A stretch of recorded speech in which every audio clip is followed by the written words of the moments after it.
Assalamualaikum warahmatullahi wabarakatuh.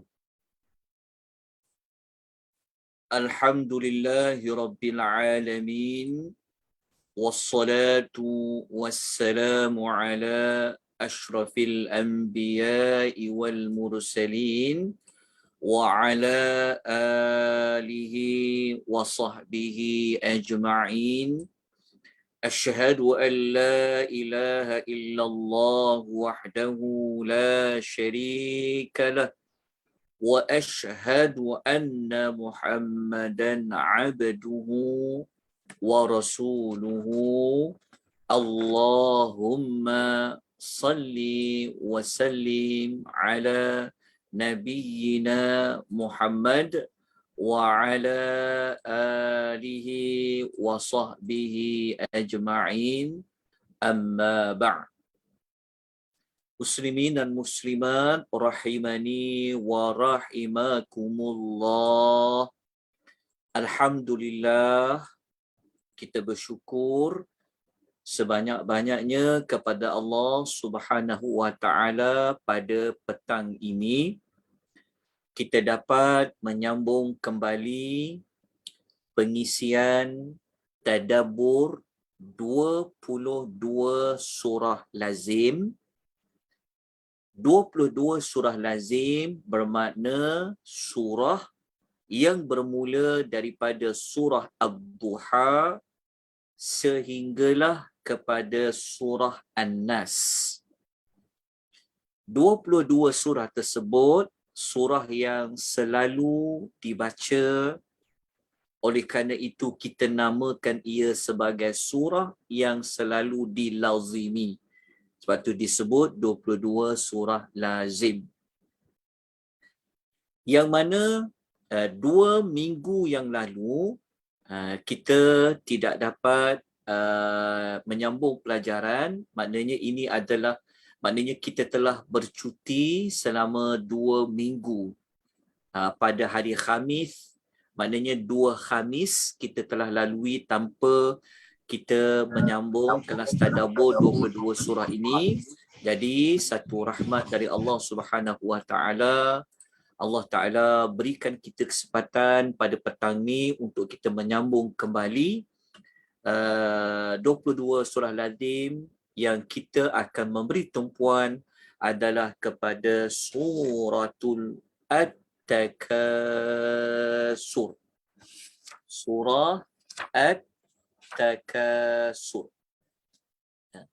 Surah At-Takatsur, ya, kalau kita tengok dalam susunan surah-surah di dalam Al-Quran, ia merupakan surah yang ke-102 selepas suratul Al-Qari'ah. Maknanya pada kelas yang lalu kita telah selesai membincangkan tentang tadabbur suratul Al-Qari'ah. Maka petang ni kita sambung surah selepas surah Al-Qari'ah, iaitu surah At-Takatsur. Rujukan untuk pengisian kita pada petang ini seperti mana yang saya paparkan. Jadi saya mohon jasa baik tuan-tuan dan puan-puan bagi sesiapa yang ingin merujuk nota yang kita gunakan sebagai panduan dalam pengisian tadabbur ni, tuan-tuan dan puan-puan boleh download, boleh ambil nota tersebut yang berada di Google Drive, ada diletakkan di ruangan chat di dalam Zoom ini, ataupun tuan-tuan boleh dapati di dalam bahagian komen di ruangan FB.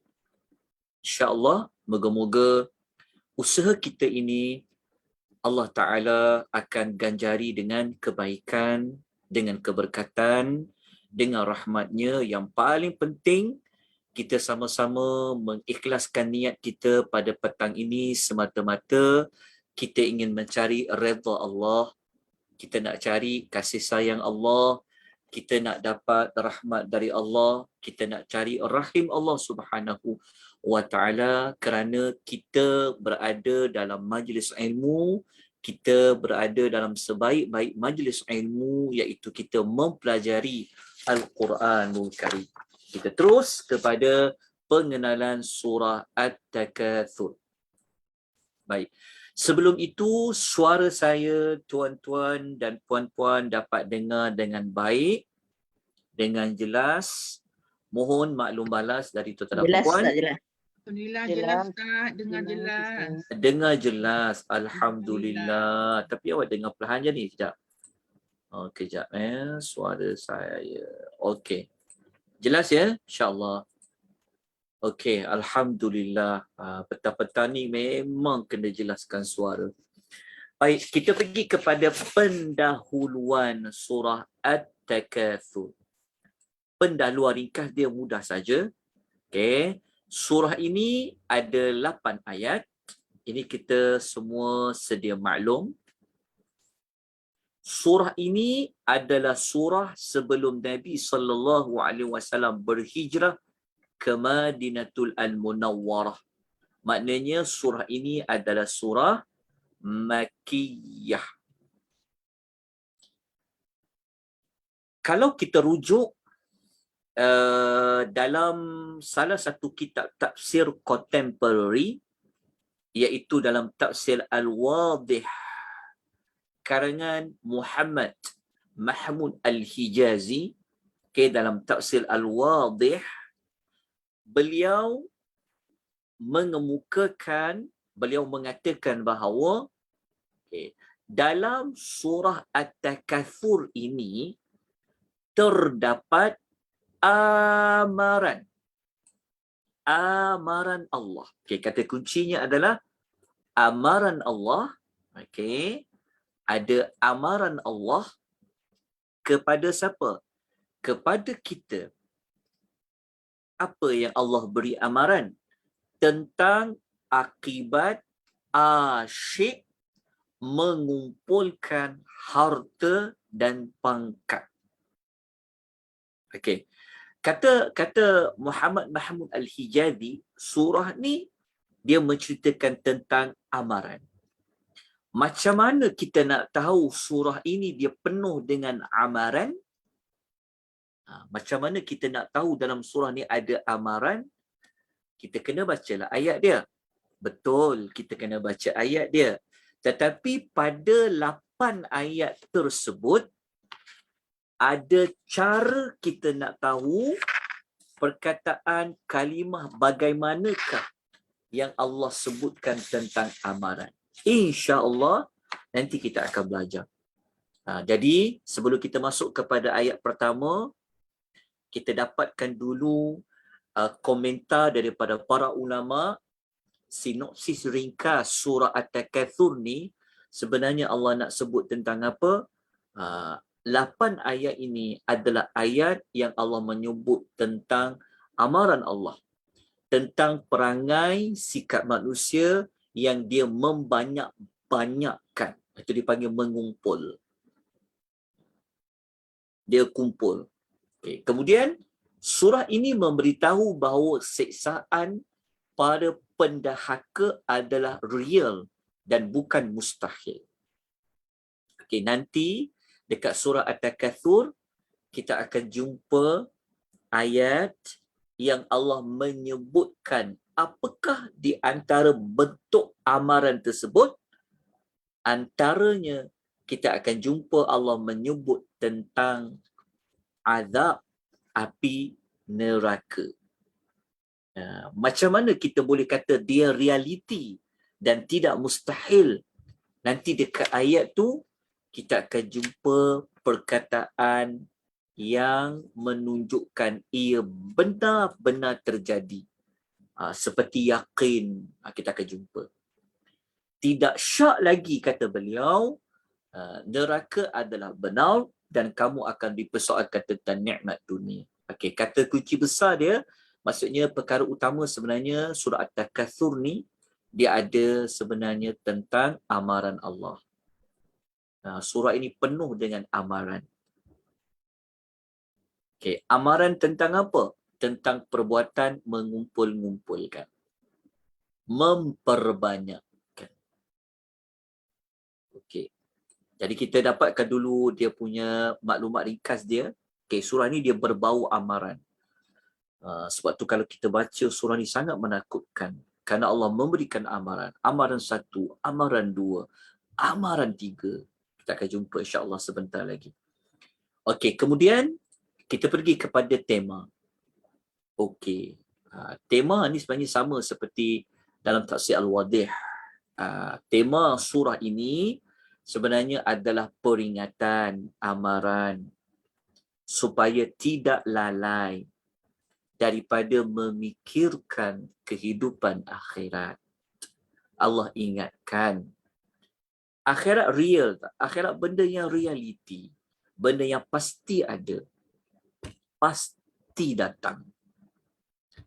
Jadi Allah memberi amaran, memberi peringatan tentang balasan yang ada nanti di hari akhirat. Kepada siapa amaran itu diberikan? Kepada orang yang lalai. Lalai dalam bab apa? Lalai dalam perkara apa? InsyaAllah kita akan bincang nanti pada ayat yang pertama. Okey, dapatkan terlebih dahulu tema ataupun tujuan bagi surah At-Takatsur. Kemudian kita pergi kepada hubung kait surah At-Takatsur dengan suratul Qari'ah. Suratul Qari'ah adalah surah sebelum daripada surah At-Takatsur. Jadi apa perkaitan dia? Okey, saya bagi satu contoh sahaja. Perkaitan dia adalah kalau dalam suratul Qari'ah Allah menyebutkan tentang golongan yang mendapat kecelakaan. Masih ingat lagi siapa-siapa yang mengikuti maklumat dalam suratul Qari'ah? Manusia yang mendapat kecelakaan ini, dia dapat kecelakaan dalam bentuk apa? Apakah kecelakaan tersebut? Siapa boleh berkongsi maklumat itu kepada rakan-rakan kita yang lain? Boleh tak? Siapa boleh kongsikan? Apa kecelakaan yang Allah Ta'ala sebut kebinasaan yang diterima oleh satu golongan manusia? Siapa boleh kongsikan? Terdengar suara saya atau bagaimana ni? Dengar. Kenapa takut-takut nak jawab ni? Tak ada salah dan silap pun. Saja nak dengar suara tuan-tuan dan perempuan petang-petang ni. Bimbang juga.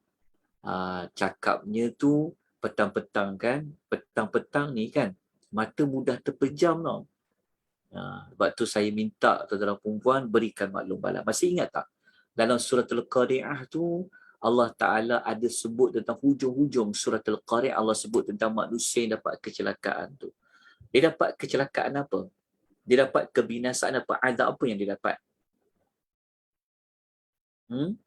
Neraka apa dia dapat? Tak ingat je? Okey, tak apa. Guru, cikgu zaman sekarang kena banyak sabar dengan anak-anak murid dia kan. Okey, dapat kecelakaan ni, kalau kita baca surah Al-Qari'ah kan Allah Ta'ala mengatakan mereka akan dihumban ke dalam neraka hawiyah. Fa ummuhu hawiyah. Wa ma adraka ma hiya narun hamiyah. Surah Al-Qari'ah ada satu golongan, mereka ini Allah Ta'ala akan campakkan ia, kepalanya ke bawah, kakinya ke atas, ke dalam hawiyah. Okey, tetapi dalam suratul Qari'ah Allah tidak menyebutkan sebab mengapakah mereka itu dimasukkan ke dalam neraka Al-Hawiyah. Allah tidak menyebut secara spesifik apa sebab mereka boleh dicampakkan masuk dalam neraka hawiyah. Cuma kita hanya tahu dalam suratul Qari'ah amal baik mereka lebih ringan daripada dosa mereka. Kita hanya tahu pada sebab amal mereka sikit tapi dosanya banyak. Pahala dia itu ringan tapi dosanya berat. Allah hanya sebut itu saja. Tetapi dekat surah Takatsur, surah selepas surah Al-Qari'ah, dia memberikan satu jawapan lain. Dia menghuraikan lagi. Apa sebab boleh ada manusia boleh dimasukkan oleh Allah ke dalam neraka hawiyah. Jadi apa perkaitan surah At-Takatsur dengan surah Al-Qari'ah? Jadi surah At-Takatsur menjelaskan sebab-sebabnya. Kalau surah Al-Qari'ah hujungnya ada orang dapat kecelakaan, kebinasaan, dia dapat azab. Tapi Allah tidak menceritakan kenapa boleh sampai pahala mereka tak banyak, pahala mereka tak berat, sedangkan dosa tu pula yang berat. Maka nak tahu apa yang manusia tu buat, kan, sehingga pahala tak banyak, dosa lebih banyak. Kenapa? Macam mana boleh jadi macam tu? Apa yang mereka buat? Maka jawapan itu dia berada di dalam surah At-Takatsur. Jadi surah At-Takatsur ni surah yang menjelaskan sebab-sebab. Sebab-sebab apa? Sebab-sebab kepada mendapat kecelakaan, dimasukkan dalam neraka hawiyah. Nampak tak hubung kait? Kita baca Quran yang mengikut susunan dalam Quran, mungkin kita tak sempat nak mengkaji. Kenapa? Ada apa dengan surah At-Takatsur ni diletakkan selepas suratul Qari'ah? Lepas tu suratul Qari'ah ni kenapa diletakkan setelah surah Al-Adiyat? Surah Al-Adiyat ni pula kenapa dia diletakkan selepas suratul Zalzalah? Ataupun soalannya, kenapa surah Al-Adiyat berada selepas Zalzalah, Al-Qari'ah berada selepas Al-Adiyat, lepas tu Al-Qari'ah berlaku selepas Al-Adiyat, At-Takatsur selepas Al-Qari'ah? Tentu ada sebabnya. Jadi sebabnya kita boleh temui seperti mana kita lihat hubung kait Qari'ah dengan At-Takatsur.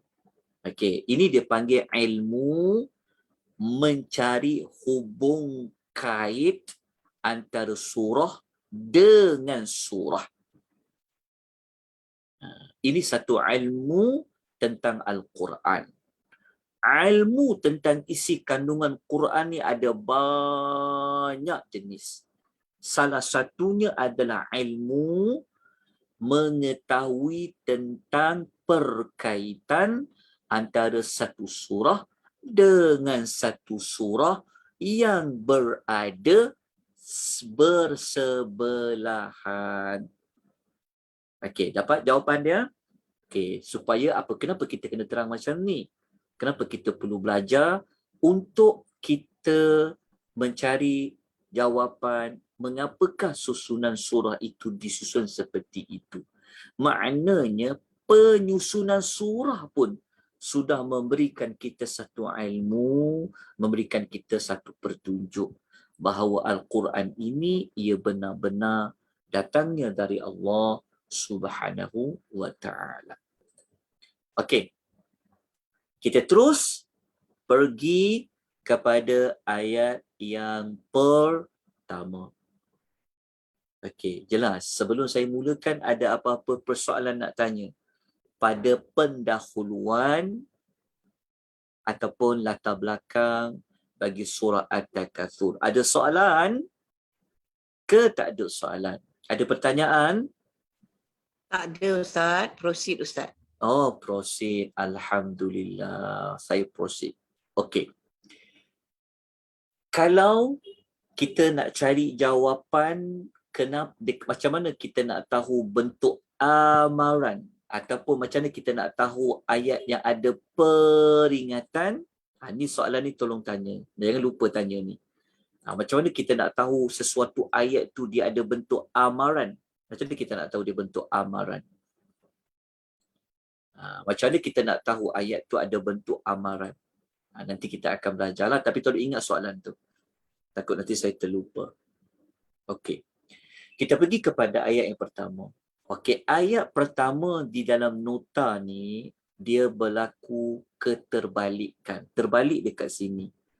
Ayat dia kalau perasan dekat sini kan, dia bunyi at-takatsuru al-hakum. Dia terbalik. Sepatutnya ayat ni dia berada di sini. Dia berada dekat sini. Ni baru nombor ayat. Tapi dia terbalik. Sepatutnya bunyinya apa? A'udzu billahi minasyaitonir rajim. Bismillahirrahmanirrahim. Alhaakumut takatsur. Sepatutnya ayatnya depannya adalah alhaakumut takatsur. Itulah yang sepatutnya. Okey, tolong betulkan dalam nota tu kerana ada terbalik ya. Sepatutnya alhaakumut, lepas tu baru at-takatsur. Okey, apa makna alhaakum? Apa makna alhaakum? Okey, saya padam dulu. Okey, apa makna alhaakum? Alhaakum bermakna kamu, kum sebab dia ada kumu kan, kum ni ni maknanya kamu semua, kalian. Kamu ni maknanya kalian. Okey, alhaakumu, kamu iaitu kalian telah dilalaikan. Jadi alhaakumu maknanya kalian telah dilalaikan. Okey. Dilalaikan dengan apa? At-takatsur. At-takatsur maknanya perbuatan bermegah-megah. Okey, at-takatsur ini sendiri dia bermakna membanyak-banyakkan.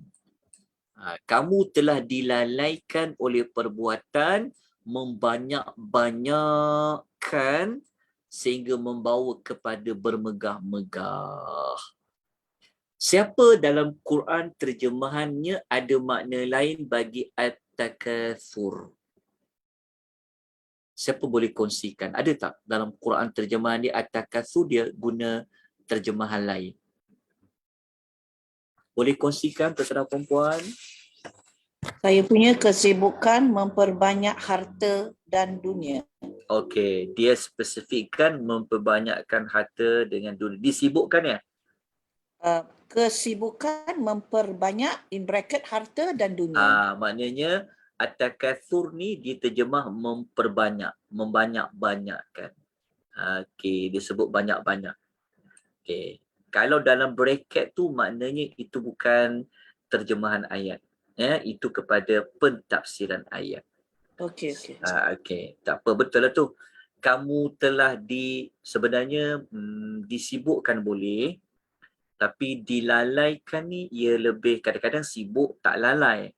Jadi lalai ni dia tak sebut lalai dari apa. Nanti kita akan tengok lalai dari apa. Kamu telah dilalaikan oleh sikap perbuatan membanyak-banyakkan. Kenapa nak membanyak-banyakkan? Nak cari apa pada membanyak-banyakkan tu? Nak mencari kemegah-megahan. Tapi sebenarnya bukan pada banyak saja. Tapi dia perbuatan bermegah-megah. Ada sesuatu dia tak banyak tapi tetap dia mencari kemegahan.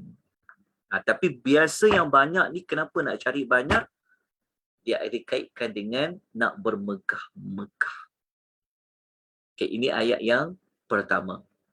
Okay, tetapi ayat pertama ni adalah sikap yang baik ke sikap yang tak baik?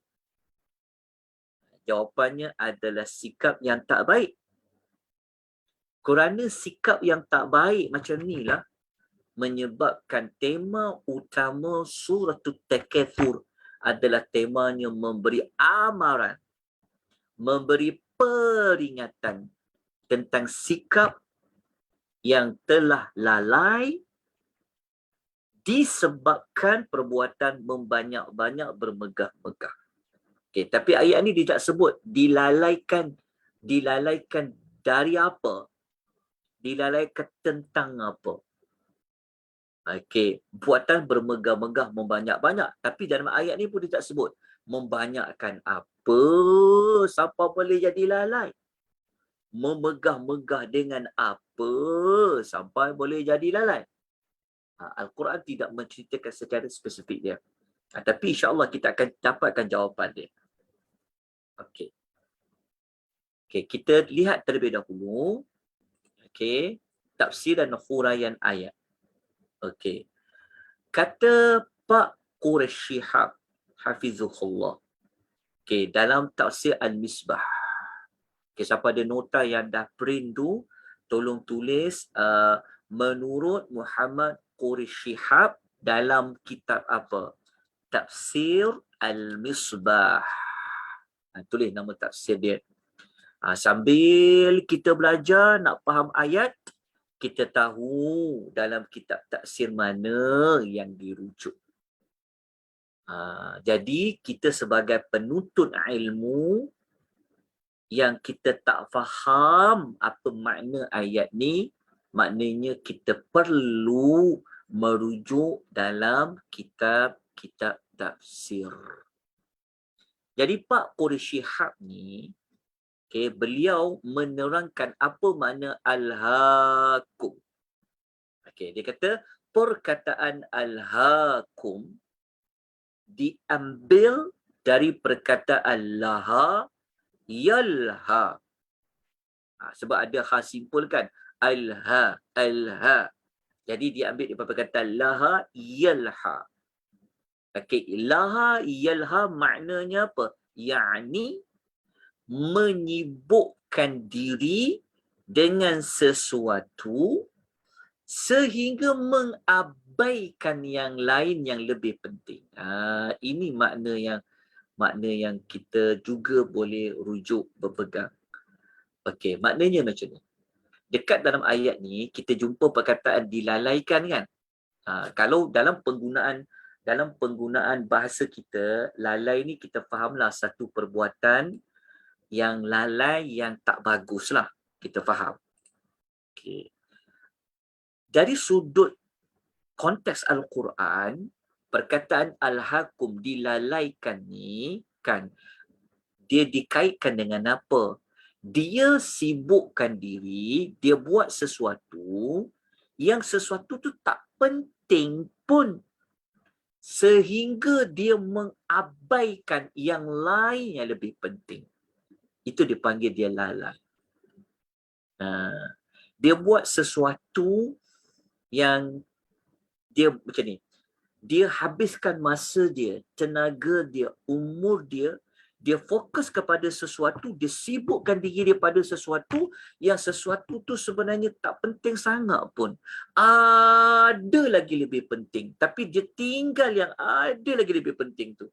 Itu dipanggil dia telah dilalaikan. Tetapi tidak disebutkan disibukkan buat apa. Sekejap lagi kita akan jelaskan. Itu maksudnya lalai. Meninggalkan, mengabaikan sesuatu yang lebih penting, yang sangat penting. Okay. Apa makna dilalaikan tu? Dilalaikan daripada apa? Dilalaikan apa yang benda penting tu? Dekat sini kan dia kata yang lebih penting kan? Tapi Pak Quraisy Shihab dia tak sebut yang lebih penting tu apa. Yang lebih penting tu apa? Kalau kita rujuk dalam tafsir Al-Jalalain, mengatakan yang lebih penting tu seperti mana buat ketaatan kepada Allah Azza wa Jalla.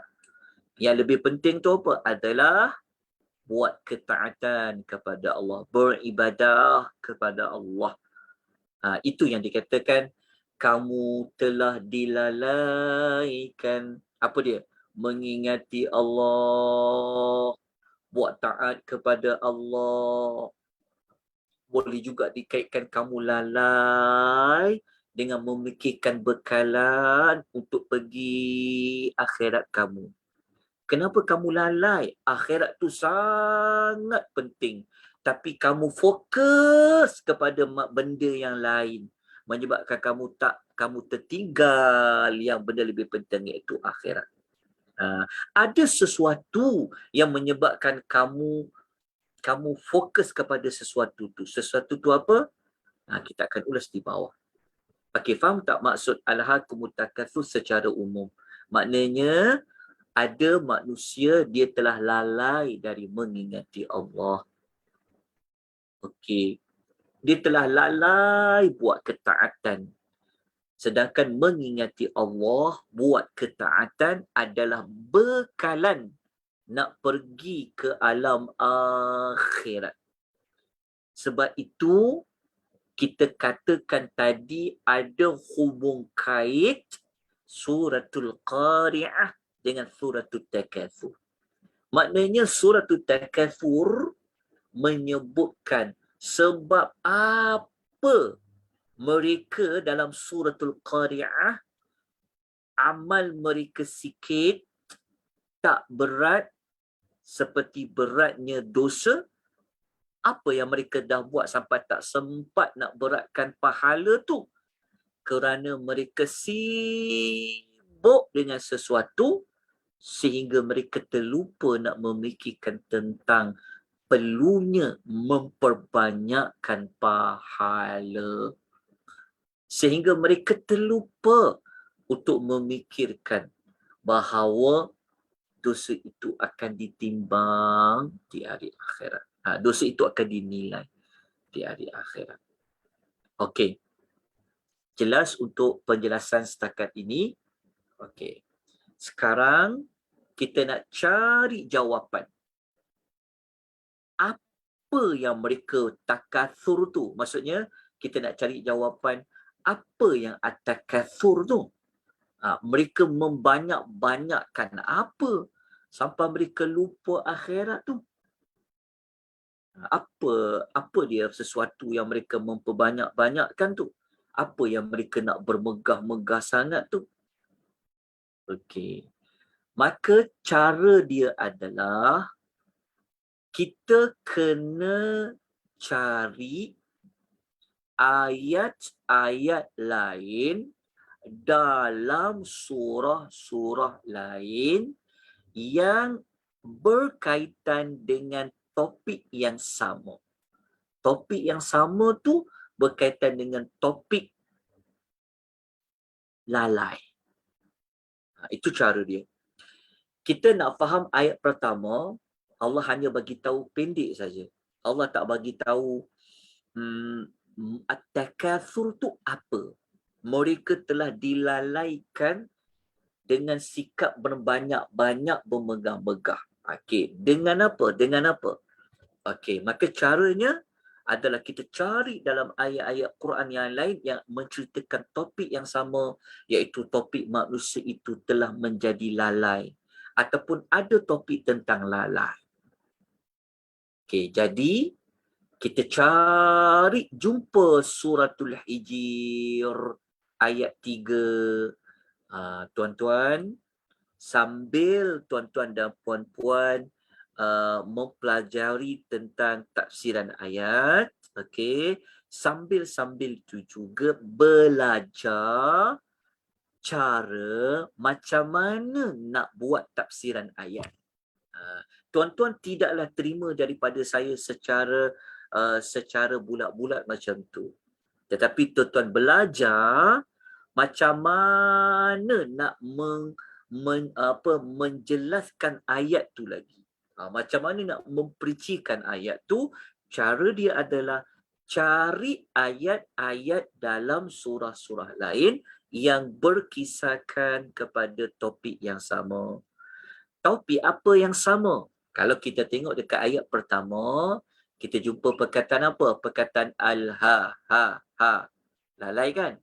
Jadi kita cari. Dalam Quran ada tak perkataan sama juga? Lam, ha. Lam, ha. Perkataan laha, yalha. Ada tak? Cari.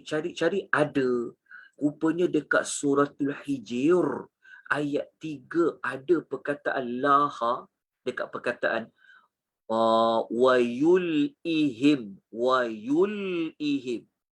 Dekat-dekat tak dengan perkataan alha? Dekat-dekat tak perkataan wayulihim? Dekat dengan perkataan laha yalhi tak? Ya. Jawapannya dekat, bahkan sama sebenarnya. Okey, kita cari ayat ni. Kita tak kupas lagi. Okey, kita belajar dulu. Macam mana nak buat tafsiran ayat yang lengkap? Jawapannya apa? Cari ayat Quran yang lain yang tema sama. Okey. Lepas tu kita cari dalam surah lain ada tak perkataan laha ni? Cari. Oh, jumpalah dalam surah An-Nur ayat 37. Ada perkataan apa? Perkataan tulhihim. Dekat sini perkataan dia. Tulhihim. Sama tak macam alhaakum? Sama. Okey, kita akan sebut satu persatu. Cari dalam ayat lain. Jumpalah dalam suratul Munafiqun ayat nombor 9. Jumpa perkataan apa? Tulhikum. Dekat sini perkataan tulhikum laha. Okey, jumpa. Okey, dapatkan dulu. Okey, cari lagi ada tak? Okey. Jadi dah dapat 3 surah kan? Surah Al-Hijr, surah An-Nur dengan surah Al-Munafiqun. Maka kita pun carilah terjemahan ayat dia, tengoklah tafsiran ayat dia, kita pun baca. Okey. Allah Ta'ala mengatakan dalam surah Al-Hijr ayat 3. Allah kata, A'udhu billahi minasyaitanir rajim. Dharhum ya'kulu wa yatamatti'u. Biarkanlah mereka itu makan dan bersenang-senang dengan kemewahan dunia. Wa yul'ihimul amal. Dan dilalaikan. Dilalaikan oleh apa? Dekat sini ada jawapan. Allah berkata, lalaikan dengan apa? Dengan amal. Tuan-tuan kena beza antara huruf alif, amal, beza dengan amal. Amal tu beza. Kalau ain, amal tu lain. Dengan hamzah, alif di atas amal. Kalau amal di sini, maknanya adalah angan. Dekat sini. Jadi kita dapat satu jawapan. Salah satu perkara yang boleh menyebabkan manusia ni lalai, daripada buat ketaatan, daripada hidup dia nak memberatkan pahala dia, nak berat pahala kena banyak lah. Dia tak sempat nak membanyakkan pahala dia. Dia tak sempat nak buat ketaatan. Sebab apa? Sebab dia telah dilalaikan oleh angan-angan. Apa tu angan-angan? Jadi kita akan sebut. Tapi kita dapat jawapan. Satu daripadanya dilalaikan dengan sebab apa? Sebab angan-angan. Angan-angan tentang apa angan-angan? Okey. Angan-angan ni, kita sebut terus. Nombor 1, angan-angan tentang apa?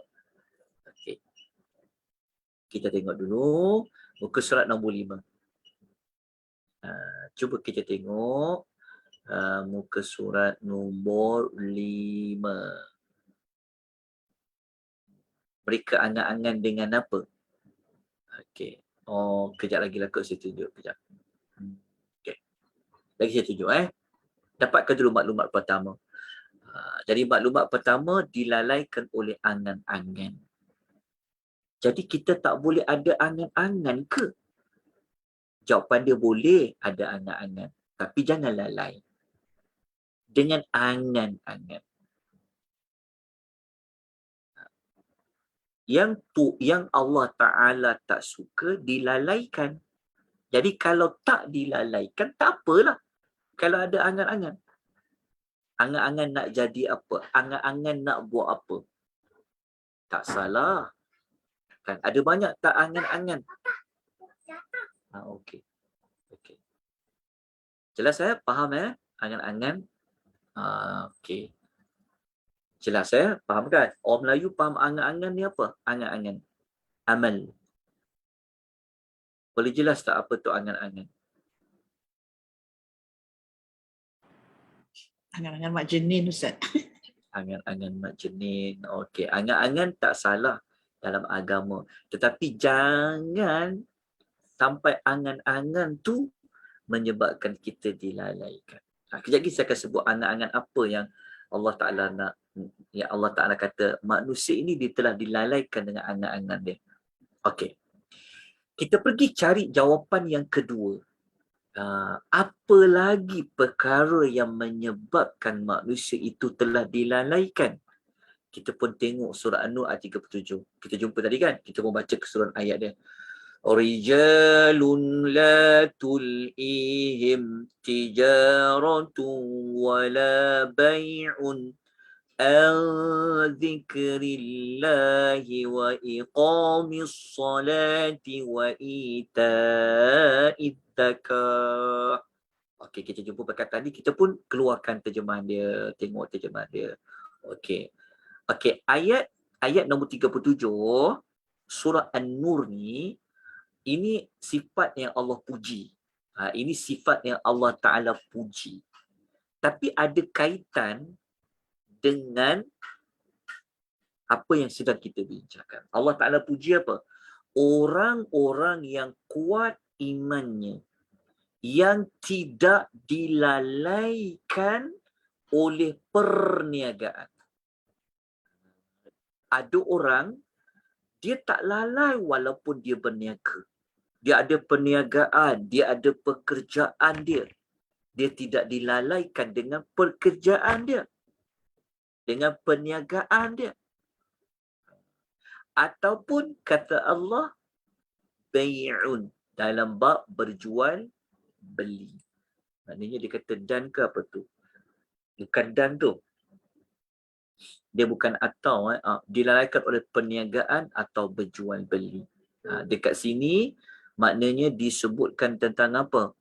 Kejap tuan-puan, sekejap saya ada orang dia datang nak baiki sesuatu kejap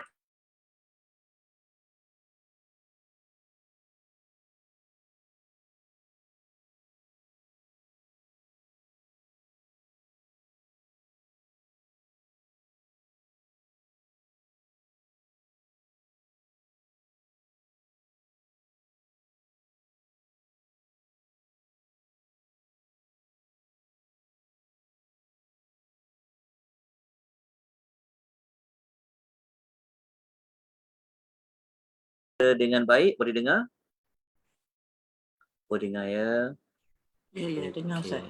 Okey, perlahan-lahan. Boleh ikut saya terangkan satu persatu ya. Okey, satu persatu. Okey, kita nak cari.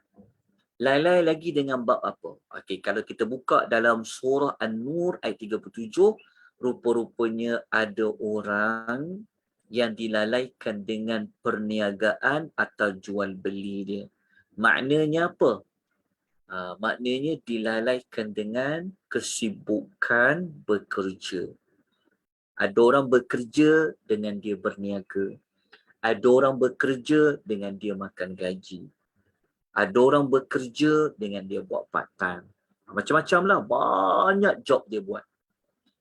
Tapi yang Allah puji dekat surah An-Nur ni, okey, ada orang ni dia tidak dilalaikan dengan pekerjaan dia, dengan perniagaan dia, dengan jual beli dia. Okey, jelas ya? Jadi dekat sini kita dapat jawapan dia. Kita dapat jawapan lain. Yang pertama, angan-angan ada manusia jadi lalai. Yang kedua, disibukkan dengan pekerjaan. Betul tak? Sibuk dengan bekerja sampaikan kita terlupa apa ketaatan yang perlu kita buat. Kan? Sibuk kan? Dengan kerja sampai kita terlupa nak tunaikan kewajipan kita sama ada dengan Allah ataupun untuk hari akhirat lah. Kerana di akhirat ni akan dipertanggungjawabkan semua perkara.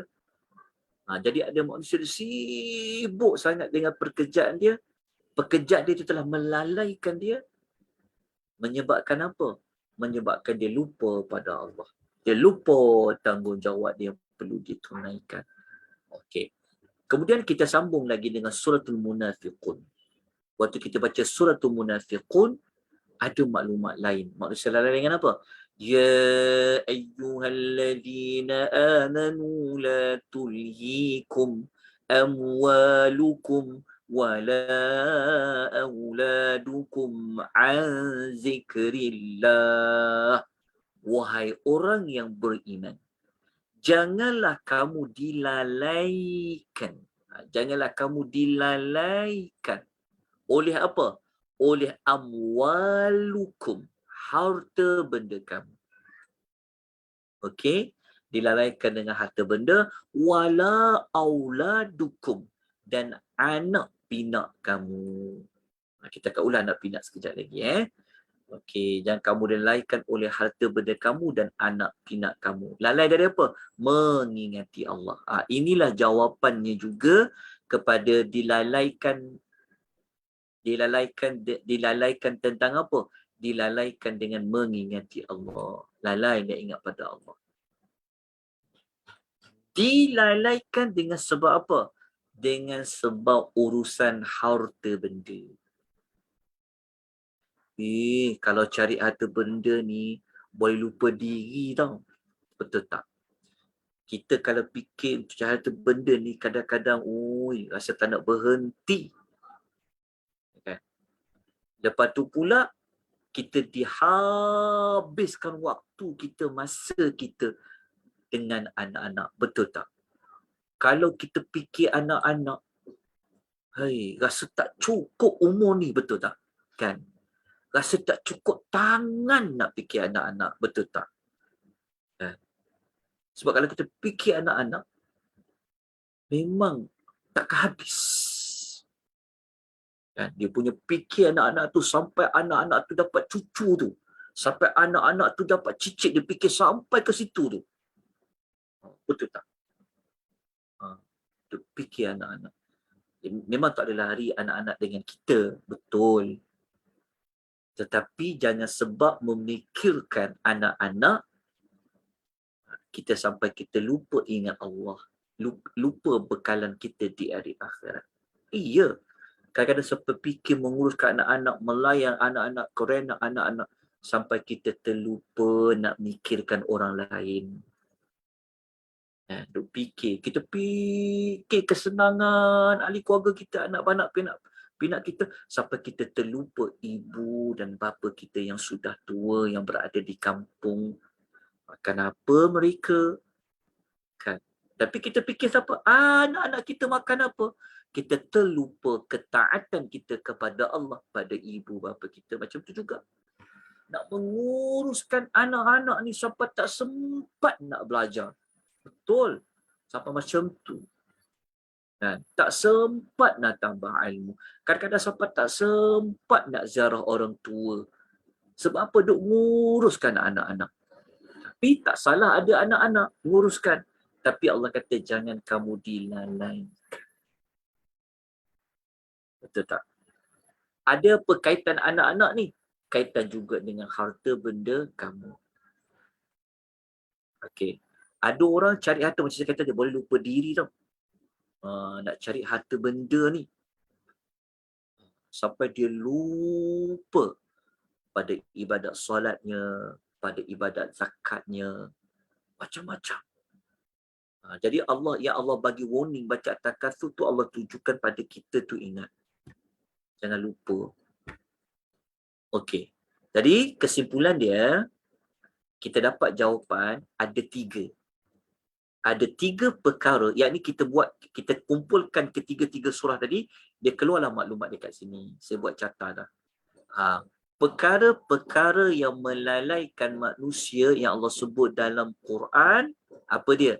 Pertama adalah angan-angan. Tadi kita sebut dah, angan-angan yang panjang. Okey. Angan-angan yang panjang ni, nanti kita akan ulas lagi lah sedikit angan-angan yang panjang. Yang berikutnya adalah jual beli, perniagaan dan jual beli. Okey, berniaga susah tau. Dah dekat-dekat nak maghrib dah baru orang datang ramai. Kadang-kadang melayan customer, nak packing barang, nak post lagi, nak apa lagi. Kadang-kadang sampaikan kita ni ibadat pun tak ke mana. Sibuk dengan perniagaan. Sibuk dengan jual beli. Nak kena ambil barang lagi, nak kena ini lagi, nak kena ini lagi. Okey, lepas tu termasuk harta dan anak-anak. Dia tambah lagi dekat sini, harta dan anak-anak. Harta dan anak-anak. Okey, ini 3 maklumat lah kita dapat. Okey, jelas dekat sini. Okey, tetapi pada jadi kita dapatkan maklumat dia kan, dah dapat dulu.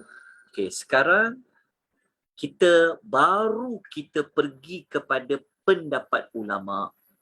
Selepas kita dapat maklumat tu dari Allah tentang lalai dengan apa, baru kita ambil pendapat para ulama. Itu cara kita nak tafsirkan ayat. Kita jangan terus pergi kepada tafsiran ulama.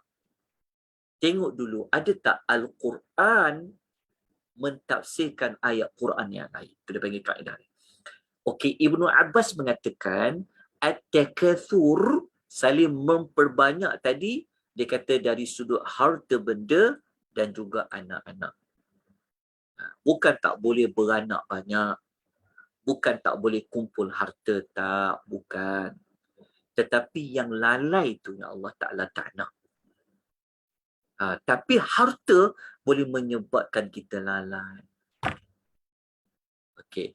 Ibnu Katsir, dalam tafsir Ibnu Katsir, beliau menukilkan kata-kata Al-Hasanul Basri mengatakan At-Takatsur ni adalah pada harta dan anak-anak. Samalah seperti mana kata Ibnu Abbas tadi.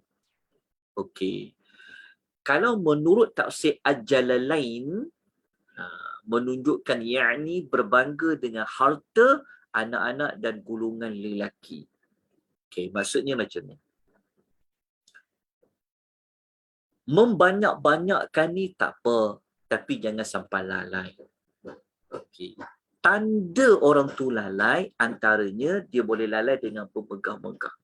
Okey, siapa dekat sini yang dia ada sifat, okey, dia ada sifat nak berlumba-lumba, nak banyak ke harta.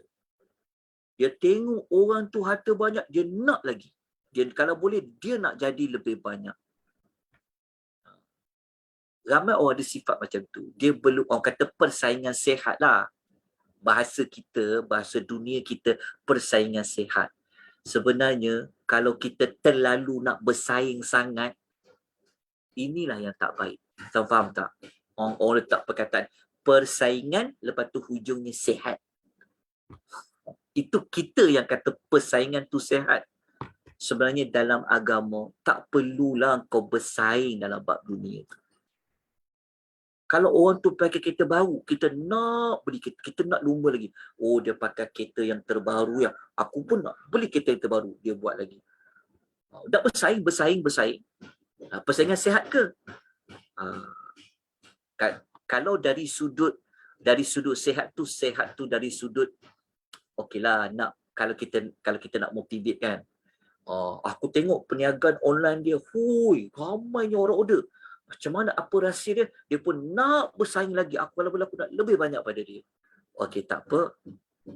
Sihat tak persaingan tu? Sihat. Tetapi, tengok balik. Okey. Maksud dia, kau punya nak kejar, nak lawan orang lain tu, adakah kau terpaksa korban tanggungjawab kau pada anak-anak, tanggungjawab kau kepada suami, kepada isteri, kepada ibu bapa? Engkau terpaksa sembahyang lewat punya nak bersaing dengan orang lain? Tak jadi. Engkau terpaksa menipu ke punya nak bersaing dengan orang lain? Kita tahu dia punya sebab kan. Kenapa pahala boleh jadi sikit, ringan, dosa jadi berat.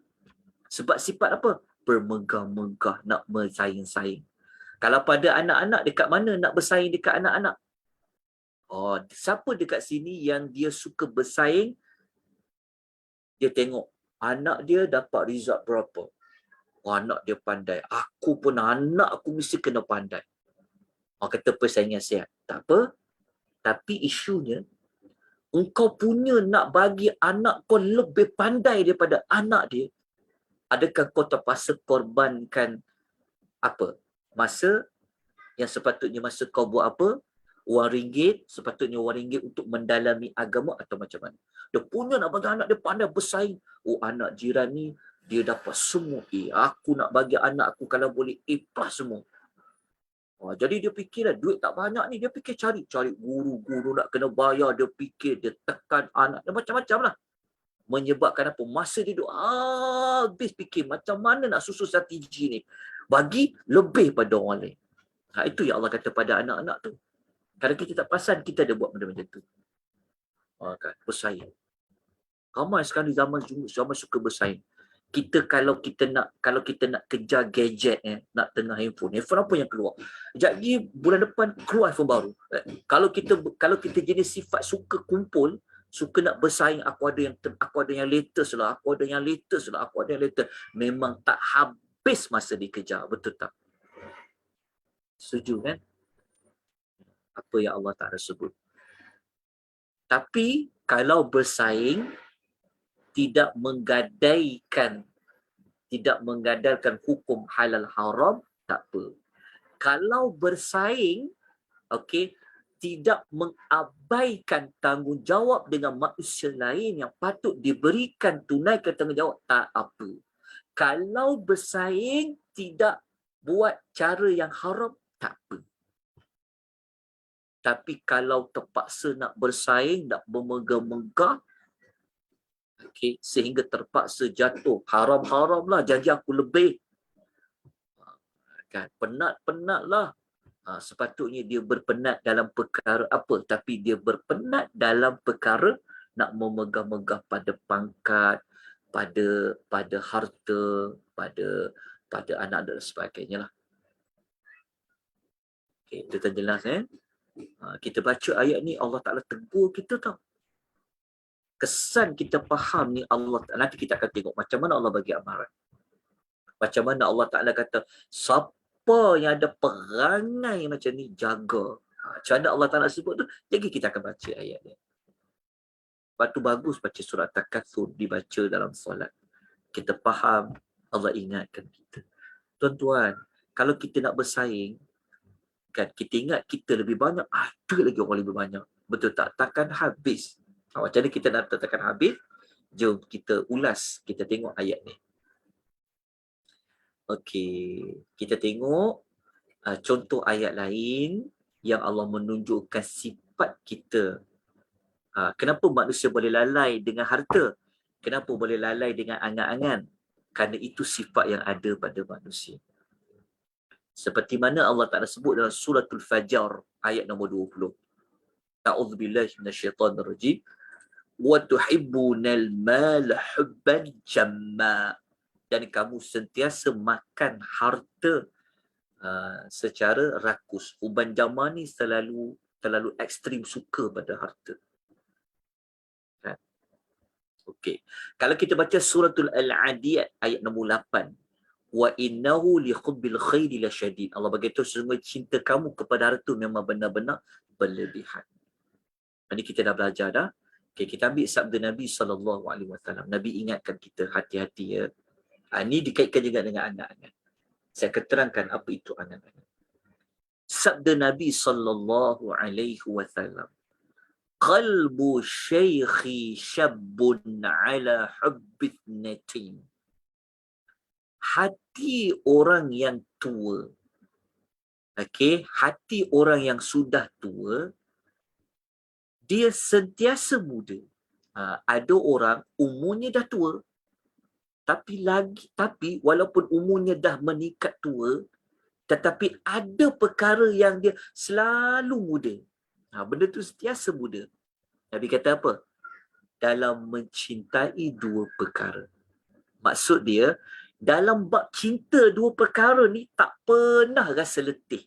Sentiasa rasa macam muda. Faham tak? Umurnya dah tua. Okey, badan dah tak larat. Betul tak?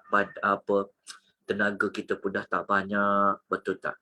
Tetapi dalam bab mencintai dua perkara ni, dia tak kira umur. Dia punya perasaan tu macam dia ada kekuatan lagi. Dia sentiasa muda. Nabi kata apa? Tulil hayati. Hidup yang panjang. Inilah angan-angan. Hidup yang panjang. Tuan-tuan, betul tak hidup panjang? Macam saya sebut tadi tu, kita ni kalau buat kita punya cara kita fikir ni, nak fikir kan. Contoh kalau macam tuan-tuan mungkin dah ada cucu kan. Kalau macam umur macam saya, kan anak baru sekolah menengah contoh. Kalau saya terlalu fikir, dia macam ni tau. Kita ni hidup yang panjang ni maknanya orang yang dia telah dilalaikan dengan dia fikir dia boleh hidup lama. Kau faham tak? Tuan-tuan pernah tak kita merancang macam ni? Nanti anak aku sekolah macam mana, lepas masuk sekolah menengah, lepas tu nak masuk universiti mana, lepas tu nanti nak kerja apa, lepas tu nak cari jodoh macam mana, nanti dapat anak macam mana. Kita punya fikir tu sampai anak tu, kita fikir sesuatu tu sampai seolah-olah macam kita yakin umur kita ni Allah bagi lagi 20 tahun, 30 tahun. Okey, tuan-tuan jangan tersalah faham ya antara merancang dengan tertipu dengan angan-angan. Tuan-tuan jangan salah faham. Okey, merancang tak apa. Tetapi jangan lupa perancangan kita tu sebenarnya ada halangan dia. Halangannya pada apa? Halangannya pada umur contohnya. Tapi ada orang apabila dia terlalu fikir, aku nanti nak buat macam ni kan. Dia fikir kalau kita himpun dia punya angan-angan tu sampai perlukan 20 hingga 30 tahun. Contoh kan. Kat mana dia lalai dekat angan-angan tu? Lalainya adalah apabila dia berfikir dia boleh hidup lagi dalam tempoh 30 tahun akan datang supaya angan-angan dia tercapai, impian dia tercapai, jadi menyebabkan dia bertangguh buat amal. Tak apa, nanti aku ada lagi, aku boleh buat lagi ni. Sebab dia fikir umur dia panjang. Sepatutnya orang mukmin dia bukan fikir panjang dekat dunia ni, dia kena fikir singkat. Dia kena fikir seolahnya esok aku mati. Bukan fikir aku nak buat ni. Orang yang otaknya akhirat, mindanya akhirat, dia fikir ke akhirat tu. Kadang-kadang kita pun tak terfikir pasal akhirat punya panjang macam dunia. Kan? Contohnya, kita pernah tak fikir, nanti kalau aku dihimpunkan, kalau aku hidup di dalam kubur, nanti aku nak kumpul dengan siapa ya? Nanti aku nak dihisap macam mana ya? Nak dapat buku kanan macam mana ya? Dia punya. Kadang-kadang kita tak terfikir sampai macam tu. Tapi sepatutnya itu yang kita kena fikir. Nanti dalam syurga ni aku nak duduk dengan siapa ya? Macam mana dengan anak-anak aku ni? Kan? Aku ni nanti dia sepatutnya fikir macam tu. Jadi apabila dia fikir macam tu, dia tak akan bertangguh, dia tak sayang dengan apa yang ada kat tangan dia akan belanjakan, dia akan infakkan, dia akan buat semua untuk pahala. Tapi kalau kita pegang cara dunia pandang, dia akan fikir 10 tahun, 20 tahun, 30 tahun sampai kita punya fikir tu seolah-olah Kita beryakin kita boleh hidup panjang menyebabkan kita bertangguh dan sebagainya. Kita punya fikir tu sebenarnya tak perlu fikir pun macam rezeki anak-anak. Anak-anak nak jadi apa, nanti macam mana dia gini-gini. Kalau kita belajar pasal rezeki, Allah dah tamin rezeki diorang. Tapi kita fikir tu punya takut seolah-olahnya kalau kita tak ada tu, anak kita seolah tak boleh nak hidup sampai macam tu kita fikir. Ada orang berfikir macam tu nak buat.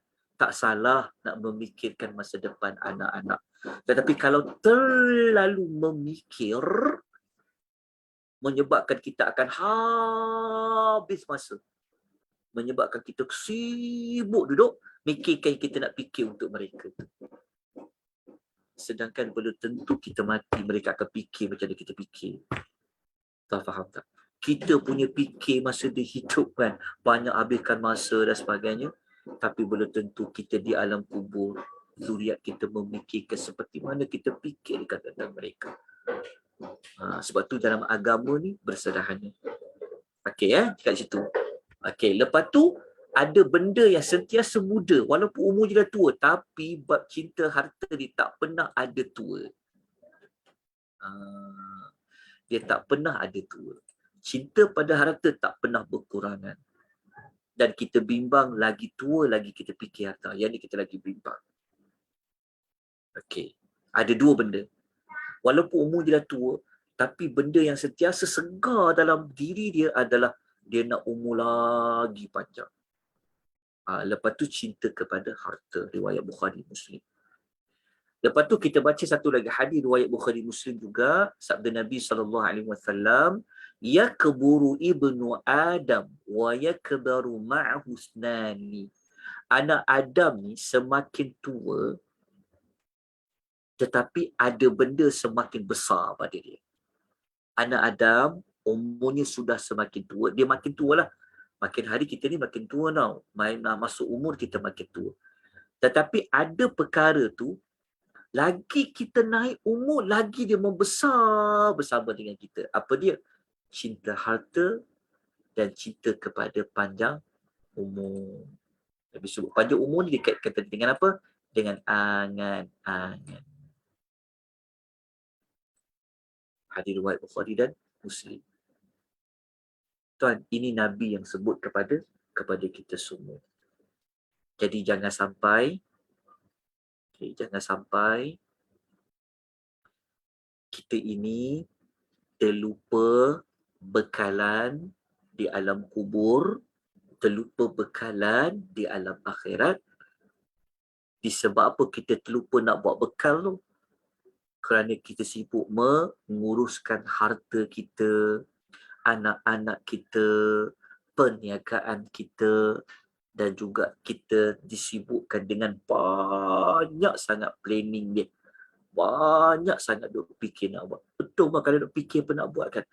Rasa macam kita perlukan umur lagi panjang kan. Kita rasa macam perlukan tenaga. Kita punya fikir nak buat tu, kita perlukan wang 2 juta.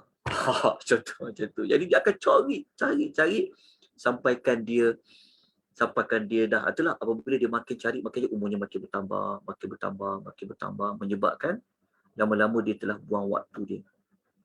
Sepatutnya yang dia perlu tambah adalah ketaatan, pahala pada Allah Subhanahu Wa Taala hidup di hari akhirat.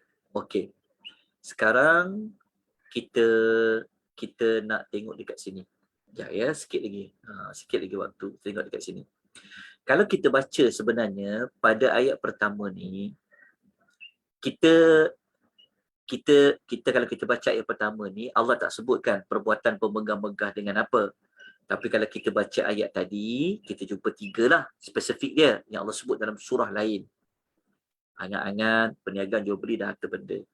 Namun begitu, kita jangan maksudnya macam ni. Kita jangan limitkan 3 benda ni je. Tuan faham tak? Jangan limitkan 3 ni saja. 3 ni memang disebut terang-terang di dalam Quran. Dia bukan 3 ni saja. Manusia boleh lalai ingat Allah, boleh lalai nak fikir buat ketaatan, kan? Ada sebab lain. Sebab-sebab lain itulah Allah Ta'ala tidak menceritakan secara spesifik at-takatsur itu apa. Sebab tu kalau kita pergi dekat muka surat ujung sekali, cuba tengok dekat muka surat 13 nota, tengok dekat muka surat 13 nota, kita tengok dekat pengajaran ayat. Pengajaran ayat. Tengok ya. Ayat pertama tidak menyebut objek dari bermegah-megah dan jenis-jenisnya secara spesifik. Betul tak kan? Pada hakikatnya Allah tak sebut pun. Apa tu at-takatsur? Atau tak sebut secara spesifik. Kenapa? Kenapa? Supaya segala sesuatu, maksudnya apa sahaja yang boleh menyebabkan manusia bermegah-megah dan berbangga-bangga termasuk dalam makna ni. Maknanya apa? Maknanya kata para ulama, kenapa Allah Ta'ala tidak sebut secara spesifik? Alhaakumut takatsur dengan apa? Yang kita dapat jawapan tadi 3 tadi itu sebab dalam surah lain. Tapi dalam ayat ni sendiri, nak memberitahu kepada kita apa sahaja perkara yang boleh menyebabkan kamu terpedaya, kamu dilalaikan dengan perbuatan kamu memegah-megah dan berbangga-bangga, dia termasuk dalam ayat pertama. Zaman sekarang, orang bersaing, bermegah-megah dari sudut apa? Orang bermegah-megah bersaing mungkin dari sudut nak mencari populariti, contoh. Siapa tak rasa bangga kalau dia ada ramai kawan, dia ramai follower dia. Zaman sekarang, zaman yang orang fikir dia nak guna media masa, tak semualah. Tapi ada di antaranya dia duk fikir konten tu maksudnya apa yang dia nak update ni. Dia duk fikir nak kumpul berapa follower aku. Ada orang duk bersaing, tuan-tuan. Kalau tuan-tuan nak kejar bersaing kan, contohnya ada artis ni follower dia Masya Allah ada 5 juta. Dia pun fikir, macam mana aku nak famous macam ni? Macam mana aku nak follow? Ada orang dia ada penyakit macam tu. Dia ada penyakit kat situ. Itu dia penyakit takatsur. Jadi apabila dia duduk fikir, 24 jam tu asyik fikir. Dia duduk fikir tentang macam mana aku nak bagi ramai follower. Macam dia duduk fikir. Sepatutnya waktu dia guna, masa dia tu sepatutnya fikir. Macam mana aku nak dalami lagi Al-Quran ni. Macam mana aku nak tambah baik ni. Tapi dia dah tak ada masa nak fikir tentang Qurannya, tentang ilmu dia, ibadat dia. Kenapa? Dia duduk fikir macam mana nak tambah follower. Itulah takatsur juga. Dan zaman sekarang juga ada orang takatsurnya pada bersaing nak melihat kecantikan. Siapa lebih kurus? Siapa lebih putih? Contoh. Saya tak cakap siapa-siapa. Bersaing. Islam tak larang. So, kita kata Islam tak larang. Kan? Dia akan cari. Apa lagi? Aku dengar produk ni boleh cepat putih ni. Ada bersaing. Tu putih lagi, dia nak putih lagi. Tu nak kurus, dia nak kurus lagi. Jadi masa dia duk fikir tentang macam mana nak lebih kurus dari orang lain, nak jadi slim dari orang lain, nak jadi putih dari orang lain. Dia fikir kat situ. Sedangkan baca Quran masih tak betul. Quran lagi tak faham. Dia duk banyak keluar duit beribu-ribu demi semata-mata nak bersaing. Siapa lebih putih? Siapa lebih kurus? Siapa lebih slim? Siapa lebih ramai follower? Sepatutnya wang ringgit tu guna untuk apa? Kat sinilah yang para ulama menyebut apa hikmah Allah Ta'ala tidak sebut secara spesifik at-takatsur. Okay, jelas setelah perempuan? Moga-moga kita semua dapat mengubah diri kita. Kalau kita berada pada ayat yang pertama, maka kita kena buat perubahan. Okey, kita dah habis ayat pertama. Jom kita pergi kepada ayat yang kedua. Okey, setakat ni ada apa-apa soalan? Ada apa-apa soalan yang boleh yang nak kita kongsikan? Ada? Okey. Sekejap ya, tuan-puan.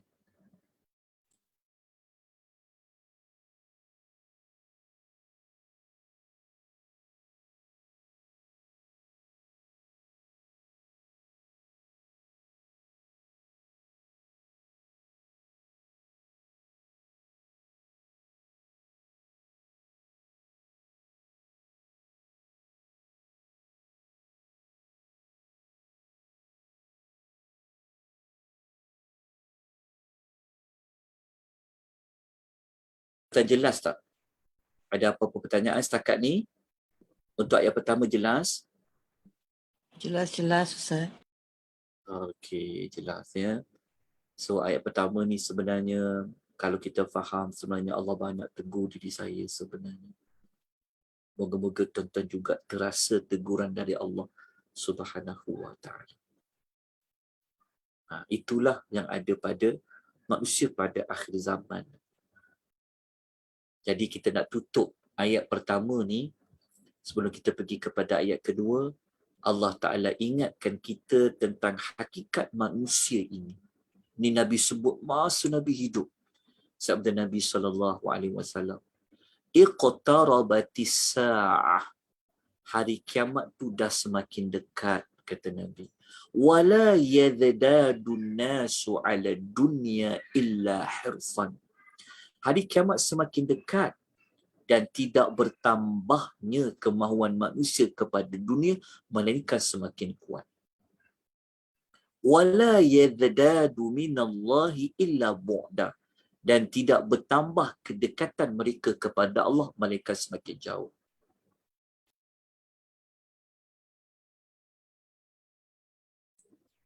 Cuba faham baik hadis ni Nabi kata apa. Ini hadis ni menjadi satu bukti yang jelas apa yang berlaku pada hari ini. Dunia ini semakin dekat. Nabi kata kiamat ni makin dekat. Tapi pada manusia, apa yang jauh pada dia, apa yang dekat pada dia. Nabi kata hari kiamat tu semakin dekat. Tapi manusia dengan dunia ni semakin kuat. Sepatutnya hari kiamat semakin dekat, kita dengan dunia ni semakin lemah. Tetapi terbalik. Manusia kepada dunia ni semakin kuat dan mereka kepada Allah semakin jauh. Inilah yang disabdakan oleh Nabi sallallahu alaihi wasallam. Fikir-fikirkan. Adakah kita termasuk dalam hadis ini? Adakah ahli keluarga kita, rakan-rakan kita, jiran-jiran kita, orang Islam pada hari ini memikirkan hari kiamat semakin dekat? Atau bagaimana? Nak tahu hari kiamat tu orang tu fikir semakin dekat ke tak semakin dekat? Cuba tengok cara hidup. Allah bagi waktu kepadanya 24 jam apa yang dibuat. Okey, itu ayat yang pertama. Okey, kita pergi kepada ayat kedua ya. Okey, ayat yang kedua ni okey.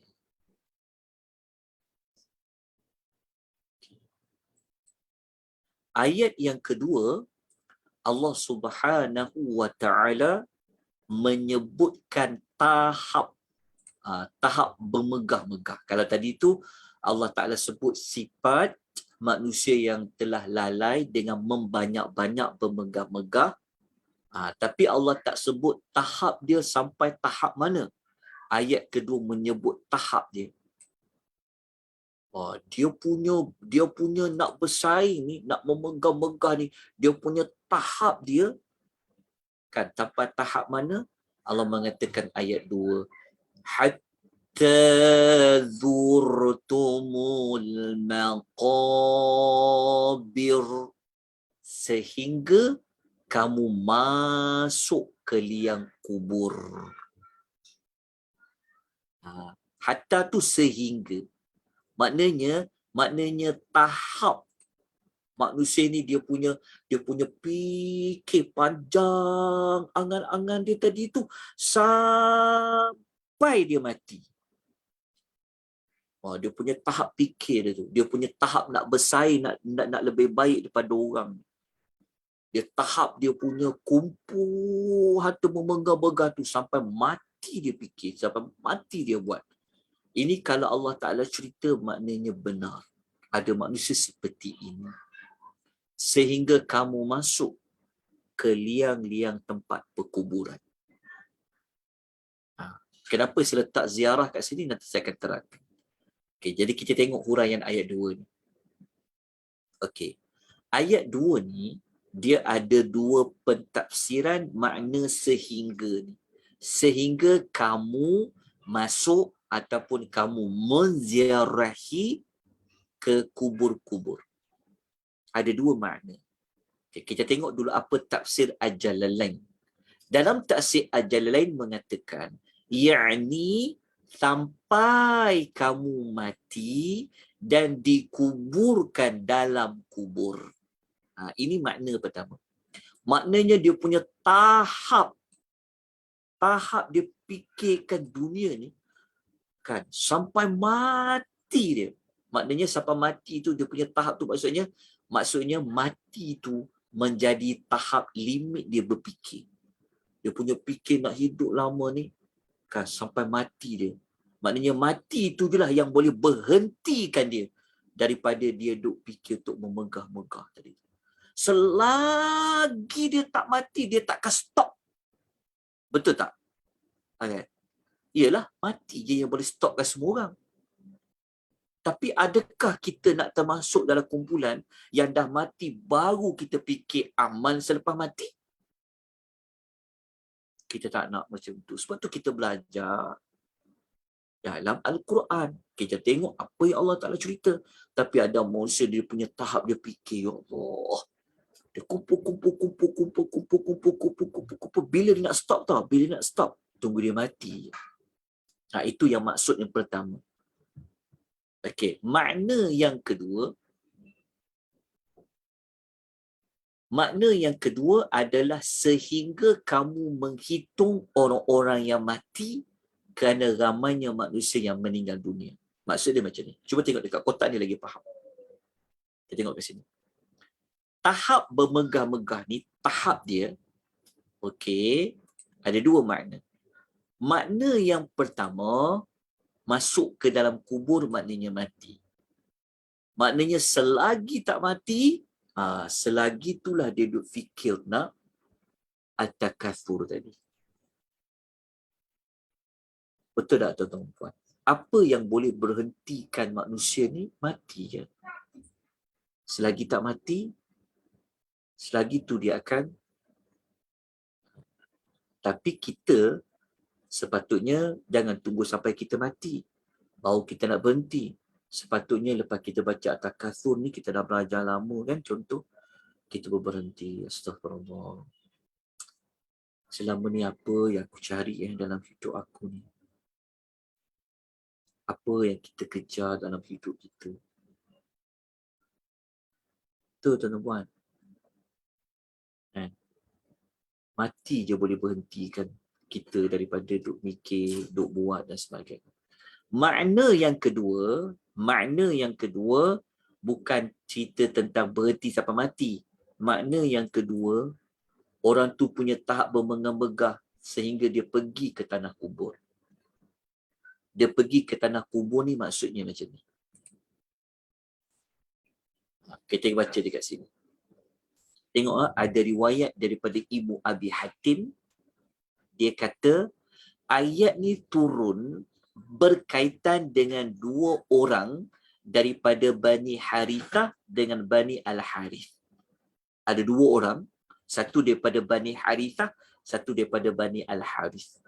Mereka berdua-dua ni berbangga-bangga dan bermegah-megah. Kemudian salah satu dari keduanya berkata, dia kata apa? Apa yang ada di kalangan kamu, apakah di antara kamu terdapat seorang seperti fulan bin fulan? Sedangkan orang yang kedua pun kata macam tu. Mereka berbangga-bangga orang yang masih hidup. Kemudian mereka berkata, mari ikut kami ke tanah kubur. Maksudnya macam ni. Makna yang kedua, hatta zurtumul maqabir ni, maknanya dia punya tahap berbangga-bangga kan. Dia berbangga-bangga dengan keturunan dia, dengan harta yang banyak. Dia cerita lah. Okay, si A ni kata, aku ni, kau tahu tak aku ni keturunan siapa? Kau tahu tak nenek moyang aku ni siapa? Nenek moyang aku ni billionaire tau.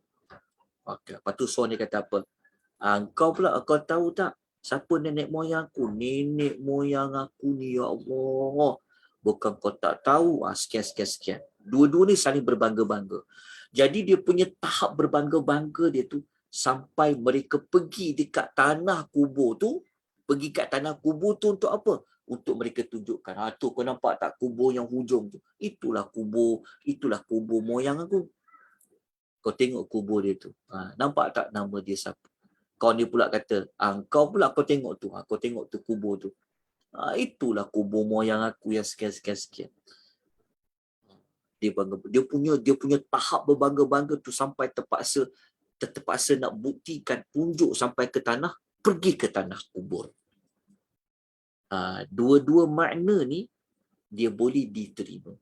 Makna yang pertama, maknanya apa?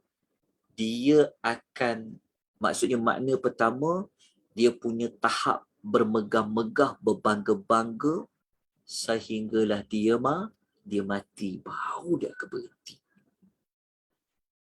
Okey. Jelas tuan-puan? Makna yang kedua adalah tahap berbangga-bangga itu sehingga mereka pergi ke tanah kubur untuk menunjukkan siapa waris dia, siapa keturunan dia. Okey, jelas dekat situ. Nak bagi faham lagi, mari kita baca hadis Nabi SAW, muka surat yang ke-7. Hadis ni. Tengok sabda Nabi SAW. Sabda Nabi SAW, "Lau anna bana Adam," sesungguhnya anak Adam ni, "u'tiya wadiyan min dhahabin," kalau diberikan satu lembah yang penuh dengan emas, "ahabba ilaihi thaniyan," pasti dia akan inginkan lembah yang kedua. "Walau u'tiya thaniyan, ahabba ilaihi thalisan," dan sekiranya dia sudah diberikan lembah emas yang kedua, dia pasti nak yang ketiga. Betul ataupun tidak? Ada tak sifat kita macam tu? Dah ada satu handbag elok lagi, nak lagi satu. Dapat yang branded dah, nengok lagi, nak lagi. Nak fikir lagi, nak lagi. Nampak cantik lah orang dia, nak lagi. Akhir dia kumpul-kumpul pun ada lebih kurang 30 handbag dia. Macam kasut macam tu juga. Kan? Tengok lalu, cantiknya kasut ni. Tak puas. Beli lagi. Ingat ya, saya kata ni bukan salah ya, dengar ya, bukan salah. Tapi salahnya kat mana? Kita akan sebut. Kan? Jumpa lagi, nak lagi. Macam tu juga tengok pula handphone. Handphone dah ada okey lagi, dia boleh ni. Tapi tengok spek baru ni, uish, canggih lah. Kamera sampai boleh ada 3 dekat belakang dia, macam-macam kan. Beli lagi. Terpaksa berhutang. Nampak tak? Kat situ yang tak bagi. Apabila berhutang nak bayar hutang, terpaksa kerja lebih. Apabila terpaksa kerja lebih, sebab nak bayar hutang tadi sekian-sekian, nak kumpulkan banyak, menyebabkan apa? Abaikan tanggungjawab, sekian. Macam-macam lah. Kadang-kadang pada jatuh kepada yang haram. Nampak tak? Keluar kereta Proton X apa? Jumpa lagi. Lepas tu keluar pula iklan. Iklan tu punya canggih lah kan. Ush. Tengok jiran sebelah ni. Tak boleh tahan lah aku tengok jiran sebelah ni contoh. Dia pun beli juga. Kawan dia pula hantar pula dalam grup, dalam hantar ke FB. Betapa canggihnya spek baru ni. Gini. Kan? Kita pun tengok, ya Allah, mana aku boleh tahan ni? Macam tu. Kalau dia ada duit, kalau dia tidak mengabaikan duit tu hak orang lain, tak apa. Contohnya macam ni lah, macam kita sebut tadi. Dia punya lalai, dia tak puas, sifat tak puas tadi tu. Sampaikan dia sepatutnya duit tu digunakan bayar hutang orang. Hutang tu dah lama tak bayar. Tapi punya nak dapat handphone yang terbaru, sebab dia nak bermegah-megah dengan orang lain, dia terpaksa tangguh tu bayar hutang tu. Itu kan salah. Kadang-kadang kita tak perasan. Kita takkan puas punya. Sebab Nabi dah cakap dah. Anak Adam ni memang takkan puas. Kalau bagi satu lembah emas, dia nak yang kedua. Bagi kedua, dia nak yang ketiga. Lepas tu Nabi kata, macam nak stop dia. Nabi kata, wala yamla'u jawfa ibni Adam illa turabu. Nabi kata, tidak ada yang dapat menutup perut anak Adam ni kecuali tanah. Maknanya apa? Kalau nak bagi dia berhenti minta yang lembak emas keempat, sumbat je tanah dalam mulut dia dan perut dia. Maknanya pemati. Tuan-tuan, ini penyakit yang ada pada semua orang. Cinta harta memang semua orang ada. Siapa tak cinta harta? Siapa tak sanggup berkorban untuk anak-anak? Semua orang. Sebab tu sifat fitrah yang Allah bagi. Tetapi kawal. Kawal macam mana nak kawal? Kawal dengan peringatan. Ingat pesanan Allah. Macam mana nak kawal semua hawa nafsu ni? Belajar bab akhirat. Fikir akhirat tu. Fikir akhirat. Fikir akhirat. Fikir mati. Fikir akhirat. Dia dapat kawal. Cari kawan-kawan yang duk ingatkan kita. Yang duk tegur kita. Sebab tu, lepas tu cara lain adalah kita kena tengok orang di bawah kita. Di bawah kita tu maknanya kalau kita dah ada kereta, kita bawa kereta Proton X50 X70 lah contoh lah kan. Keluar pula spek baru, keluar yang baru lagi canggih. Mesti kita rasa tak puas kan? Macam mana nak bagi puas? Ada sifat rasa cukup qanaah. Kita tengok orang yang tak ada kereta. Tengok orang di bawah. Jangan tengok orang yang lebih mewah pada kita. Kalau kita selalu tengok orang yang lebih pada kita, memang susah nak bentuk sifat rasa cukup. Sebab tu Nabi pesan. Nabi kata jangan tengok di atas kamu, tapi tengok di bawah kamu. Jelas tak puan? Kalau tidak kan kita memang takkan puas. Jadi itu di antara yang Allah Ta'ala sebut kepada kita. Tahap ada manusia, dia punya tahap berbangga-bangga dia hatta zur tumul maqabir. Sampai dia masuk ke tanah kubur. Tuan-tuan dan perempuan yang Allah rahmati sekalian, saya kira tuan-tuan jelas untuk ayat yang kedua ini. Okey, ada lupanya minta maaf tuan-puan. Saya terlupa ada dalam hadis tu. Saya terlupa. Ni tengok kat sini. Ada kat sini tengok cara membentuk sifat qanaah. Mohon maaf saya terlupa maklumat tu kat sini. Tengok Nabi kata apa? Nabi SAW bersabda. Tuan-tuan jumpa banyak hadis tadi kan? Siapa lagi kita nak dengar cakap siapa lagi? Kita nak ikut siapa lagi kalau bukan Rasul sallallahu alaihi wasallam. Jadi Rasul kata apa? Unzuru ila man asfali minkum wa la tanzuru ila man huwa fawqakum. Pandanglah orang yang berada di bawahmu. Jangan pandang orang yang berada di atasmu. Fahuwa ajdarun alla tazdaru ni'matallah. Dengan demikian, hal itu akan membuatkan engkau tidak meremehkan nikmat Allah padamu. Maknanya kalau kita pandang orang di bawah kita, contoh kan, kita dah ada satu kereta, adalah kereta Myvi contoh. Kita tengok kawan, kita tengok orang bawa kereta yang agak branded sikit. Kan? Kita pun rasa bestnya kita kau ni, dia punya spek, dia punya auto, dia apa. Kita rasa macam, kita seolah yang nikmat dapat pakai kereta Myvi tadi tu, kita rasa macam lekeh. Sebab kita ada nak yang lain. Sebab tu jangan pandang di bawah. Tengok orang yang tak ada kereta, tunggu tepi jalan. Bila bas ni nak sampai. Betul tak? Kadang-kadang hujan, berlari sekejap. Kan? Ada orang tak ada kenderaan. Jadi kalau kita tengok orang di bawah kita, kita akan rasa hargai kereta yang ada sekarang tu. Tak faham tak maksud dia? Sebab tu Nabi ajar kita begitu. Okay. Kalau kita tengok orang di atas, tengok orang yang lebih pada kita, dia akan menyebabkan kita akan pandang rendah apa yang ada dekat tangan kita sekarang tu. Itu menyebabkan kita rasa tak cukup. Cara lain, Nabi ajar kat kita minta kepada Allah supaya bentuk kita sifat rasa cukup, sifat qanaah ni. Ini doa dia boleh amal.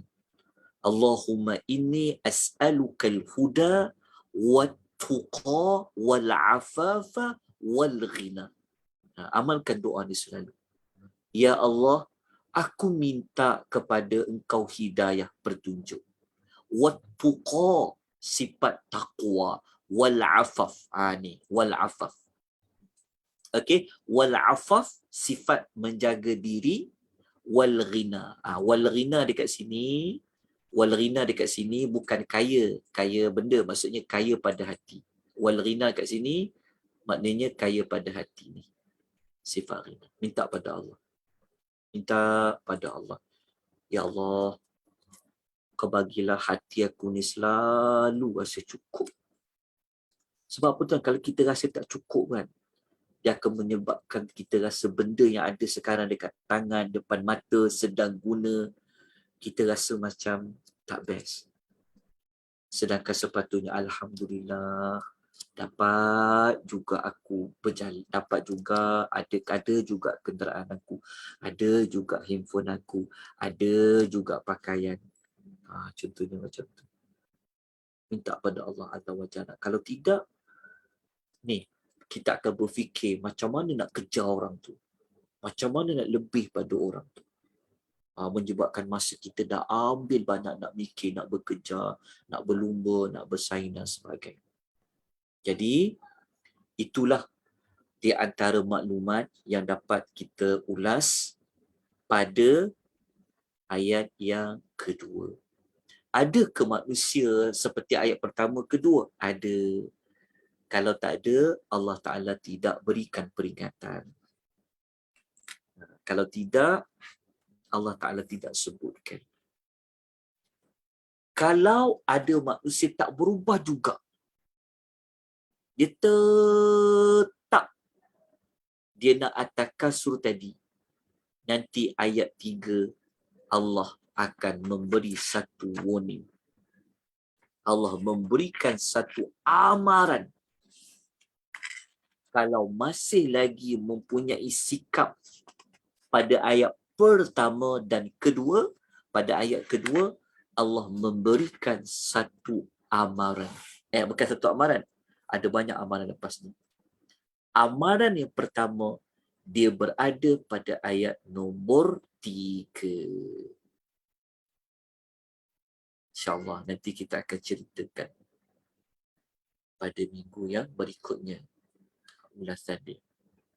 Tapi sebelum tu, saya tunjukkan dulu amaran yang pertama ya. Okey.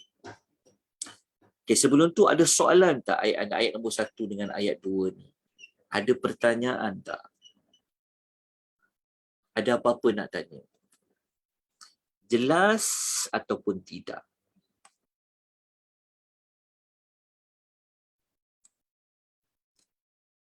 Mana semua orang ni?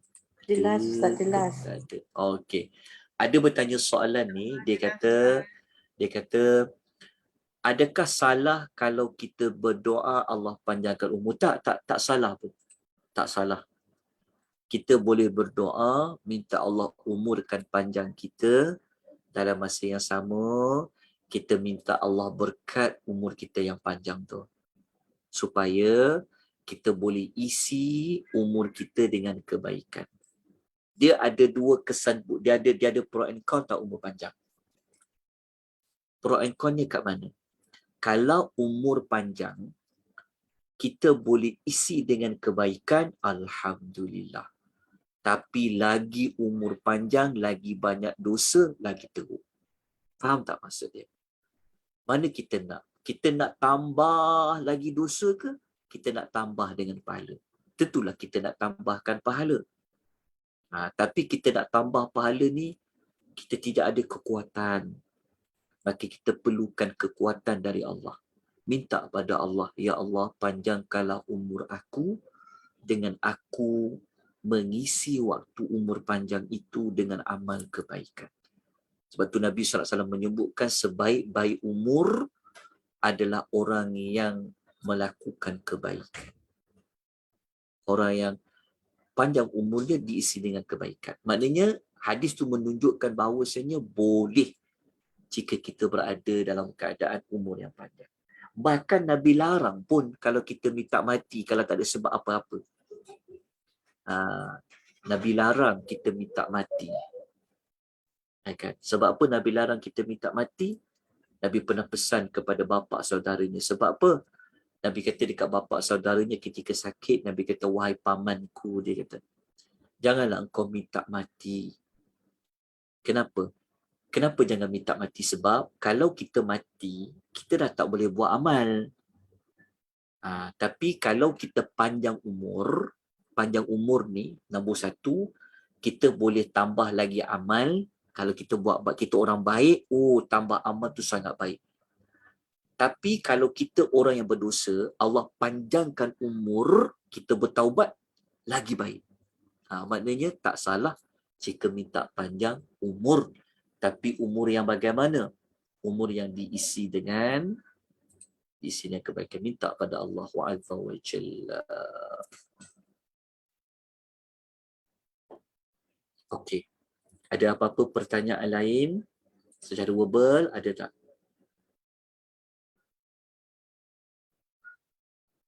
Ada ke tak tu? Boleh faham tak? Boleh ikuti tak? Sampai tak maklumat tu? Sampai Ustaz. Kalau nak sampaikan semula dekat orang lain, boleh cerita. Ayat 1 dan ayat 2 tu. Okey. Kalau dah sampai, kita pergi ayat 3 sikit je, ayat 3. Nanti kita akan ulang balik ayat 3. Ayat 3 ni, dia dah mula masuk ayat tentang amaran. Ayat 3, dia sudah memasuki kepada ayat-ayat memberi amaran. Macam mana kita tahu ayat tu memberi amaran? Kerana dia ada perkataan kalla. Kalla. Okey. Kalau tuan-tuan nak tahu penggunaan perkataan kalla, saya minta tolong tengok nota ni. Buka balik nota tadabbur surah Al-Alaq. Ambil balik nota surah Al-Alaq, nota penuh. Lebih kurang ada 213. Tapi nota 8 poin, kita tengok dekat sini. Nanti baca dulu, minggu depan saya akan ulas. Okey.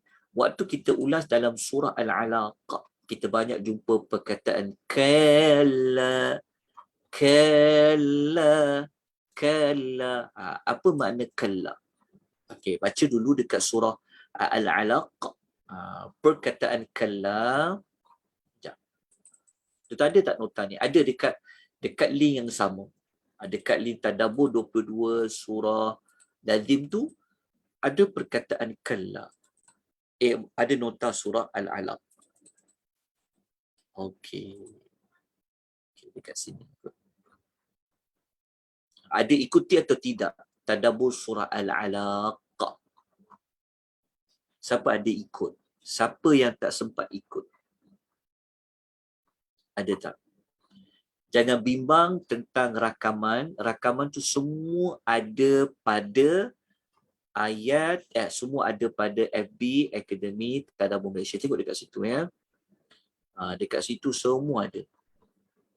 Yang kita dah belajar pada kelas yang lalu. Okay, kita tengok dekat sini.